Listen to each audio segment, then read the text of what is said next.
তারের একটা হচ্ছে স্টার্টিং কয়েলের মাথা আর একটা হচ্ছে রানিং কয়েলের মাথা, আর কালো যে তারটা আছে এটা হচ্ছে কমন তার। মানে যে দুই তারের বাধা সবচেয়ে বেশি সেটা বাদ দিতে হবে, বাদ দিয়ে যে তারটা থাকবে সেটা হবে কমন তার। ক্যাপাসিটর লাগানোর সময় এই কালো তারটা বা কমন তারটাকে সম্পূর্ণ আলাদা রাখতে হবে। এবার প্রথমে এই যে দুইটা লাল তার আছে, এই দুইটা লাল তারের সাথে ক্যাপাসিটরের যে দুই মাথা আছে, দুইটা প্রান্ত আছে, এই দুই প্রান্তের আমরা সংযোগ করে দেব।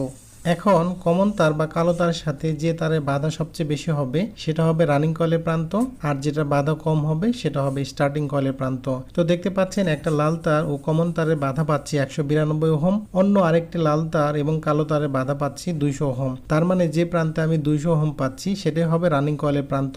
এই প্রান্ত থেকে একটা কানেকশন বের করে সরাসরি ফ্যানের যে সুইচ আছে, ফ্যানের যে মেইন লাইন আছে সেটার সাথে সংযোগ দিয়ে দিতে হবে। আর কমন তার বা কালো তার সেটা তো সরাসরি ফ্যানের সাথে সংযোগ দিতেই হবে। একটা বিষয় মনে রাখলে হবে, স্টার্টিং কয়েলটা সব সময় সিরিজে থাকবে,